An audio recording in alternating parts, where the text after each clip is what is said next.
It's Kevin. It is Friday at the moment, and I suppose this is welcome to nearly live from lockdown number 67.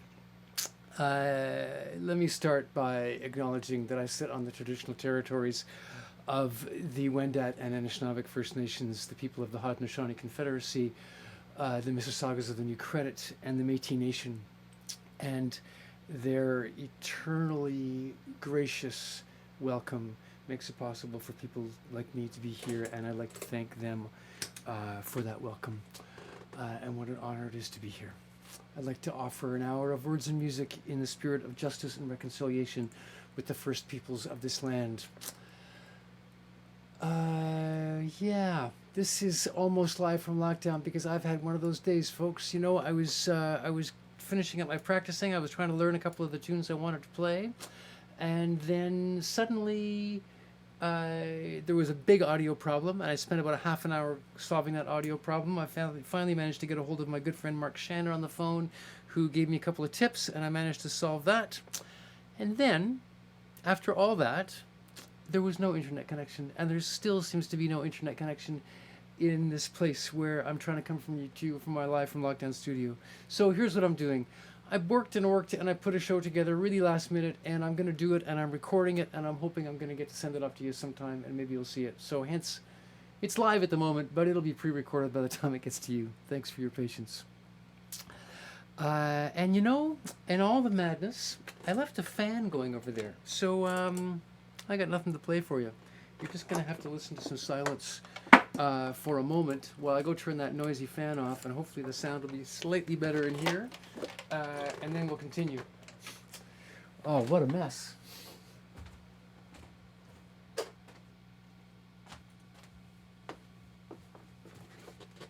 you miss me?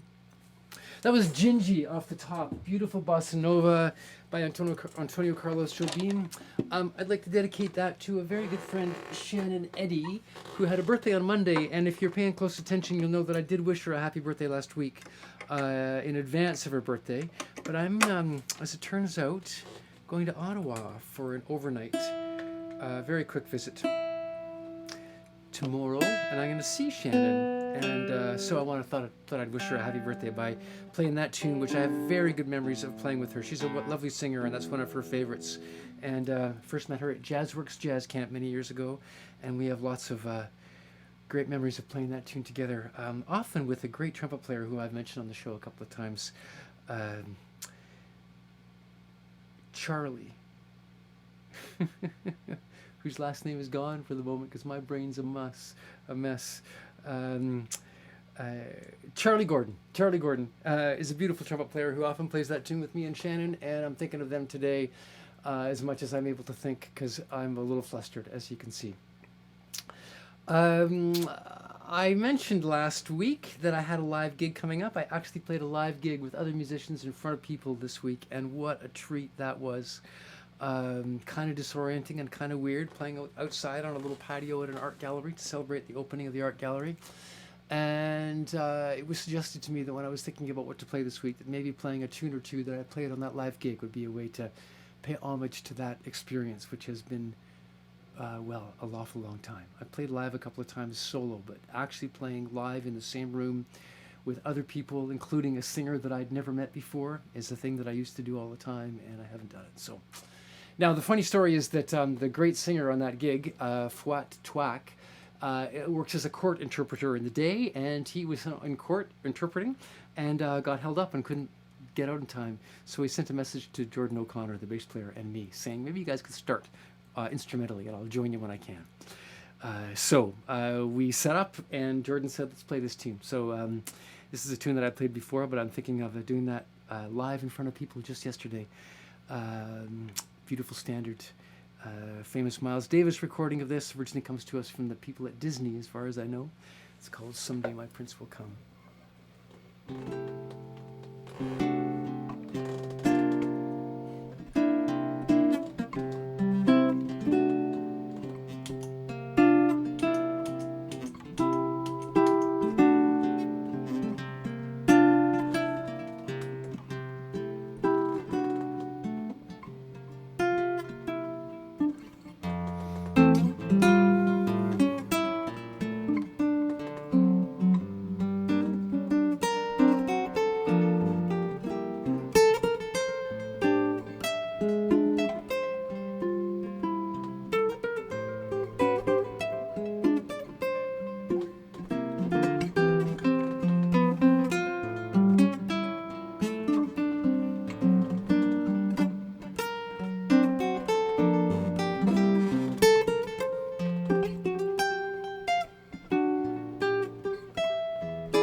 Someday my prince will come. Thanks for listening to that.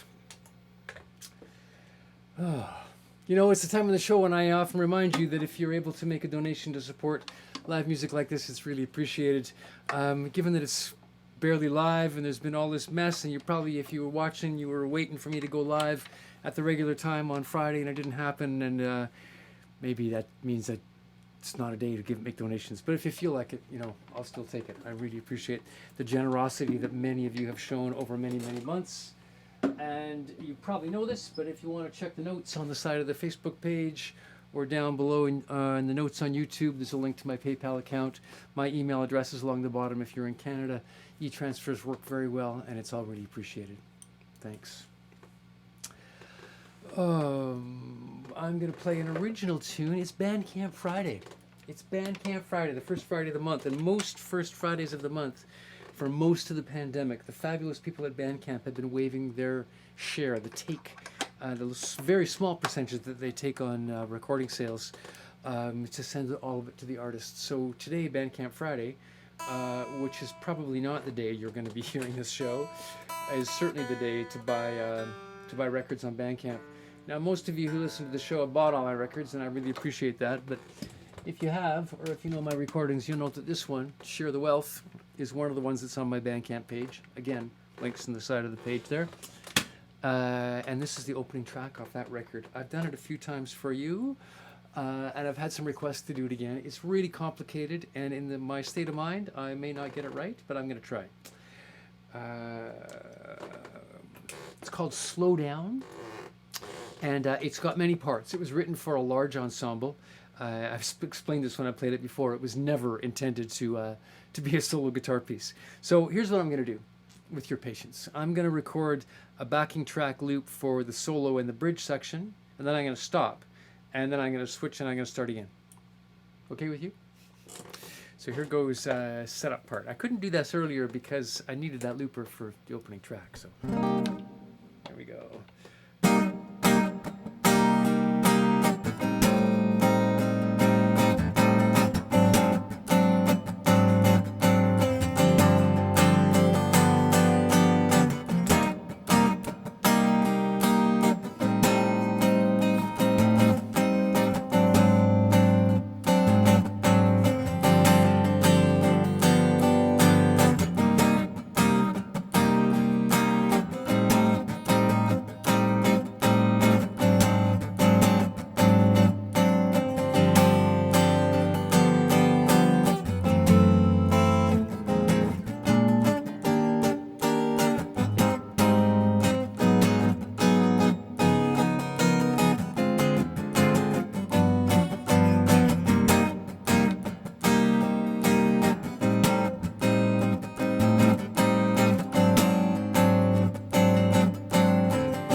Okay, we'll use that shortly.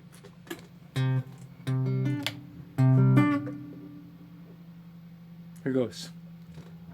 Ready? I don't know if I am.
Something like that. Slow down, slow down. Often good advice is what I say about the title of that tune. I think I jumped in a bar early on the outro there. It's a lot of parts to keep in my mind. Anyway, thanks to those of you who have asked for that one again, and for your patience in me getting through it, or not getting through it.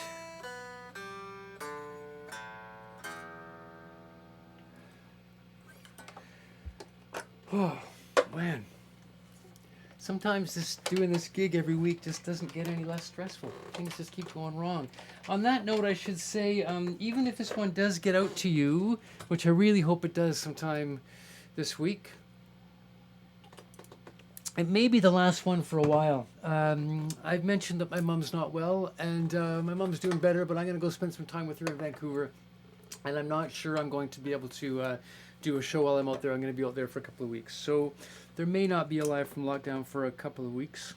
I keep meaning to ask you too, like, do I need to change the name? Are we getting out of lockdown? With the threat of a fourth wave, perhaps we're going to go back into lockdown and the name will be just fine. I'd kind of like to get out of that. Anyway, if you have thoughts about whether I should keep doing this show, if and when we ever get out of this pandemic, and what I should call it, I'd be very happy for your suggestions. You can put them in the notes or send me a message or something. And in the meantime, Yipper's time, bit of mandolin. I'll remind you while I'm tuning up that I am still doing online teaching and recording. I got a couple of recording projects this week. In fact, I think my problems with my computer pre the internet problems earlier this afternoon were because I was doing some recording and some online stuff earlier this week, and I changed some settings that didn't get changed back properly. So many details.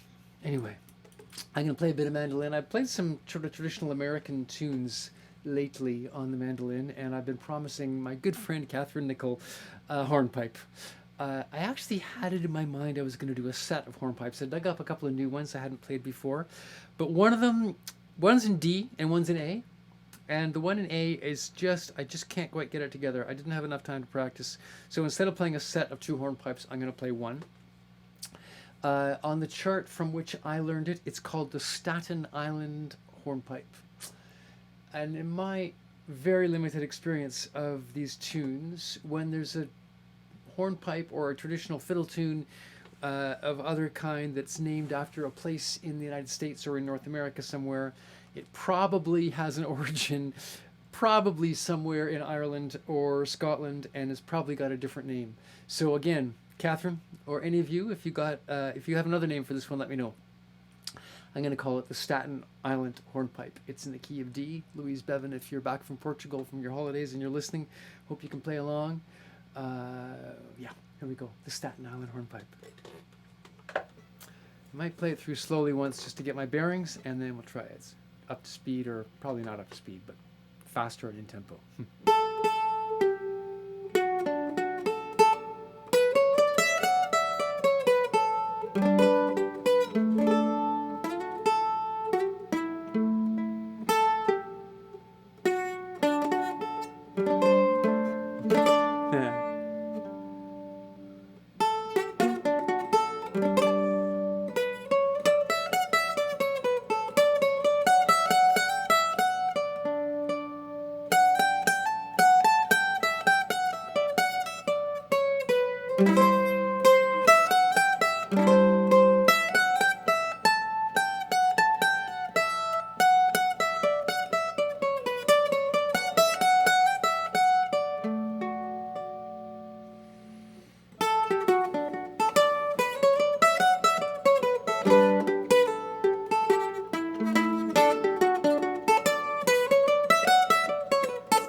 When I go to Vancouver next week, I've been in touch with my friend Stuart Seidel, who I talk about, and he's going to loan me a mandolin, and I'm going to practice mandolin while I'm out there. Maybe I'll get that one little bit better together. Sorry about that. Sorry, Catherine. That's not how that's supposed to go. But you probably recognized it. You probably got another name, so let me know.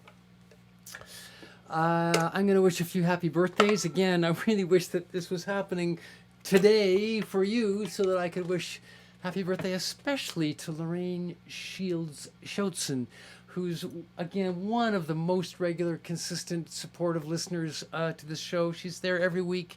Lorraine, I'm sorry I'm not seeing you right today, but it's Lorraine's birthday today, and I want to wish her a very happy birthday. I hope you're having a great one.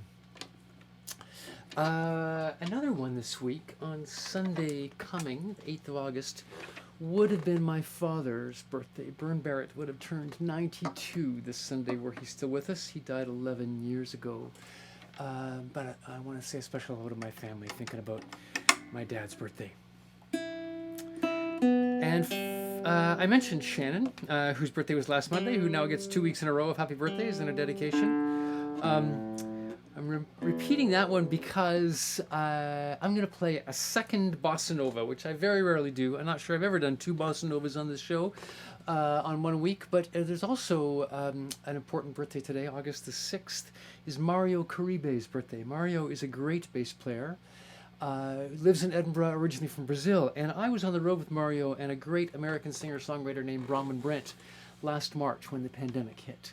So the last time I was on a bona fide tour playing music for people all around the UK, in that case, it was with Mario, and Mario celebrating his birthday today. And being from Brazil, I thought I would pay tribute to him by doing yet another bossa nova. And this one, it's kind of fun. It's also a tune that I did yesterday on my live gig, and here's a fun story about this.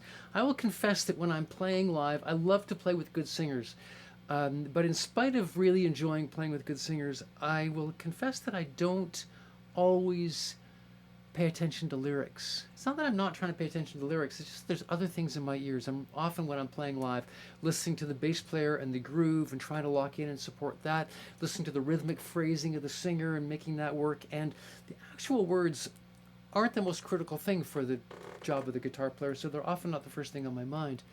But I noticed when we were doing this very well-known bossa nova, Black Orpheus it's called, that the singer clearly was not singing in English, but after a while I realized he wasn't singing in Portuguese either, which is what you would have expected. Well, Fuat Tuak, the singer, is from Turkey and speaks Turkish. That's what he interprets in court, and he was singing Turkish lyrics to this tune. He tells me that in the 1970s, somebody wrote some fairly cheesy Turkish lyrics for the tune, but he adapted them, and I thought that was pretty fun. So for Fuat and for Mario, here's Louis Bonfils' Black Orpheus.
Black Orpheus.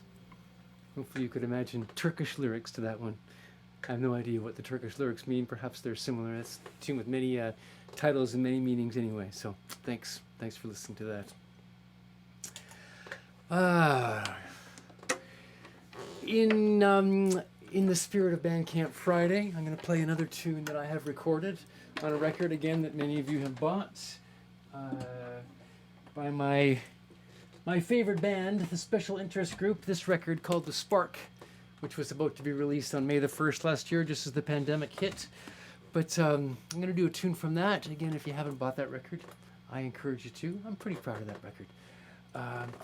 Yesterday, I was having a chat with a very good friend, a wonderful man here in Toronto by the name, his name is Peter Sellers, not to be confused with the actor of the same name. Peter owns a great bookstore called Sellers and Newell on College Street in Little Italy in Toronto. And not only does he sell books, but more and more that's become a live music venue. It's become a great place to play live music. I've played there with a number of different groups and people over the last couple of years. Peter's a huge live music supporter.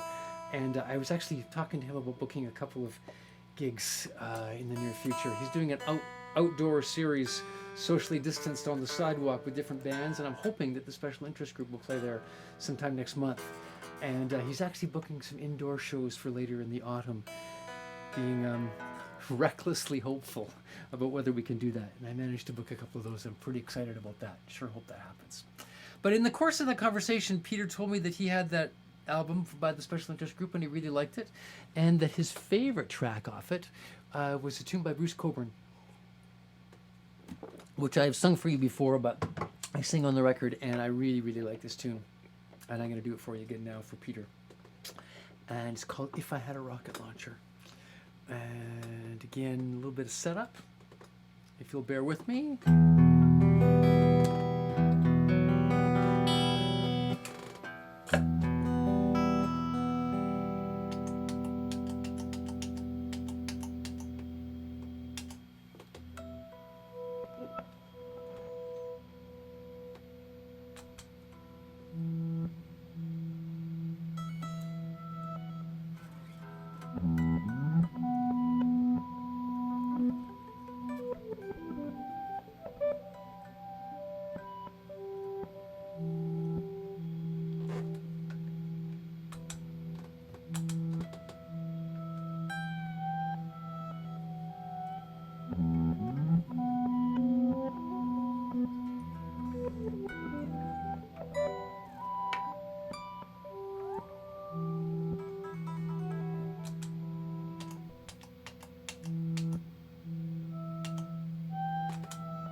comes the helicopter.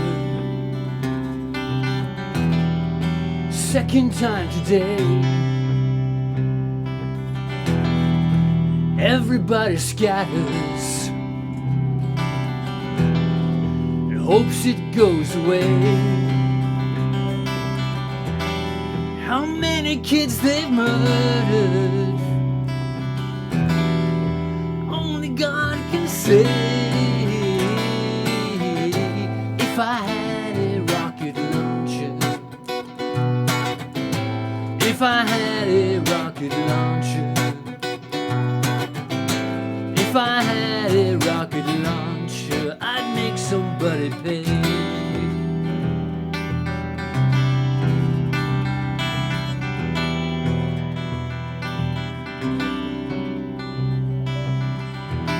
I don't believe in guarded borders,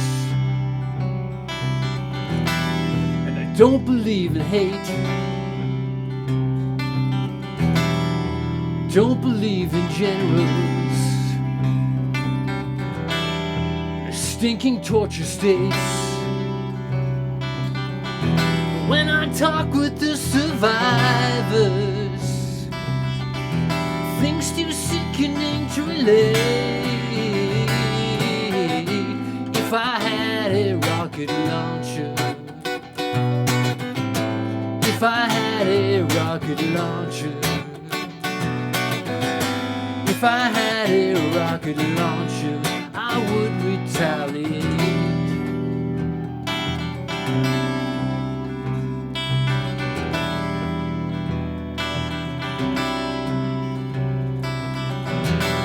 On the real I can do 100,000 wait to fall down from starvation, some less humane fate. Cry for Guatemala with a corpse in every gate. If I had a rocket launcher, if I had a rocket launcher, if I had a rocket launcher, I would not hesitate.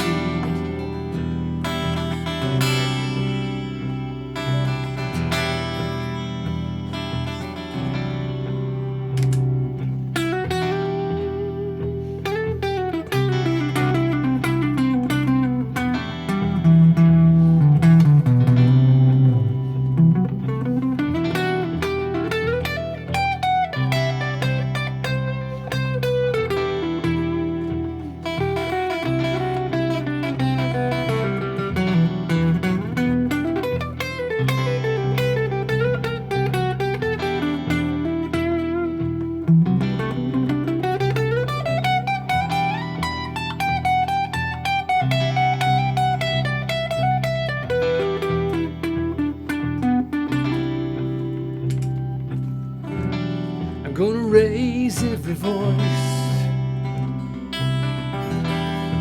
At least I've got to try. Every time I think about it, water rises to my eyes. Situation desperate, echoes of the victim's cry. If I had a rocket launcher, if I had a rocket launcher, if I had a rocket launcher, some son of a bitch would die.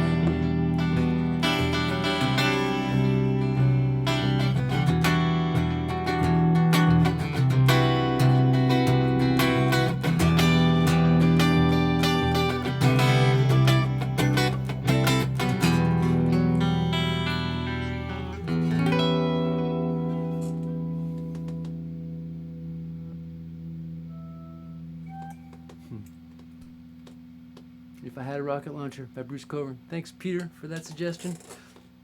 All of you for listening. There's a much more arranged, fuller version of that tune, mixed up with the Talking Heads' Listening Wind on the Special Interest Group album. Check that out if you haven't already.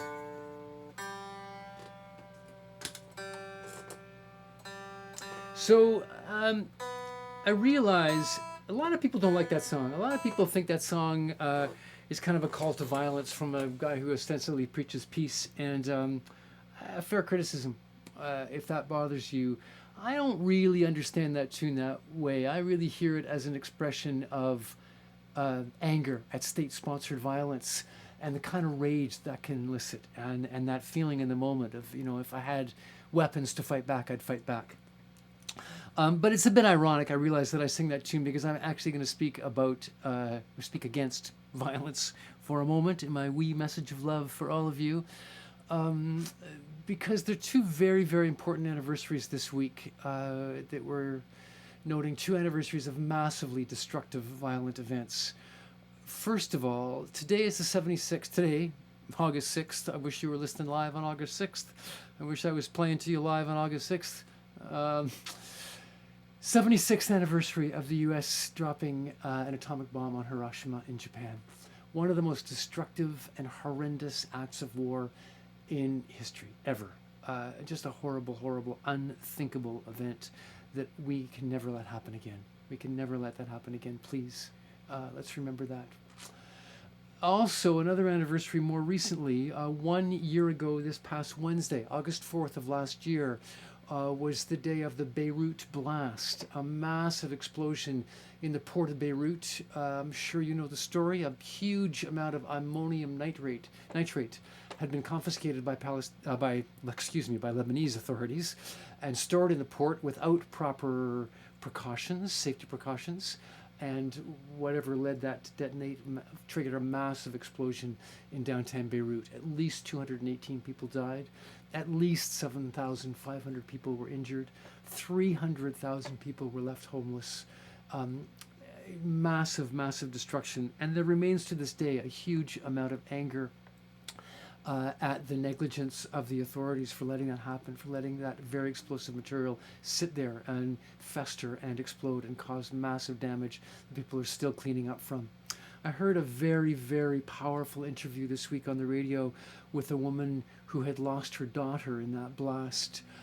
She's, of course, still grieving. She actually had a chance to leave Beirut and didn't because she wanted to stay and fight to make things better. And she said a very, very powerful thing.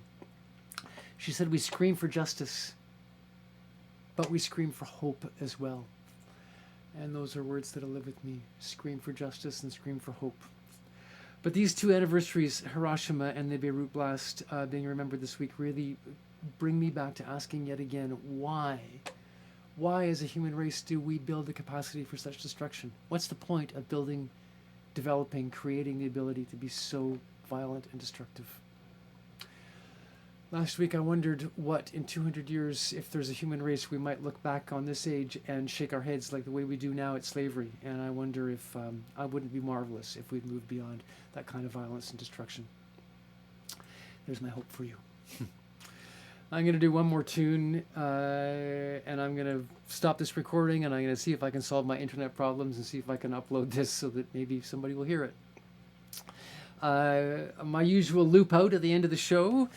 And as it's becoming a bad habit of mine,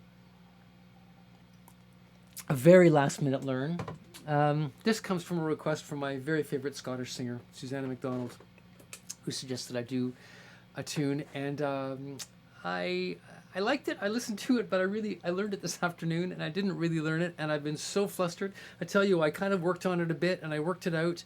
And then I did my setup, and I was going to spend my last half hour going over it again, and then I spent my last hour problem solving. So I don't really know how this is going to go.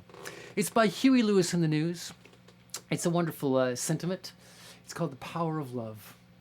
It's in the key of C. Starts in C major. The verses are in C minor. It's a fun one. Yeah, like I say, I don't really know how it's going to go. I'm going to have to figure it out as I go. I may get myself into a lot of trouble, but thanks for you're always patient with me about that, eh? Thanks for listening. I may not see you. You may not see this. Hopefully I can get this to you. There may not be a show for a couple of weeks, but I will be back. Stay in touch. Thanks for all your support. Here comes Huey Lewis and the News version of Power of Love.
stop that one before I get in more trouble. Thanks for listening. I really hope this one gets to you. I'm really sorry for all the trouble. I'm sorry for not being live today. I miss you. I love you. I'll see you soon.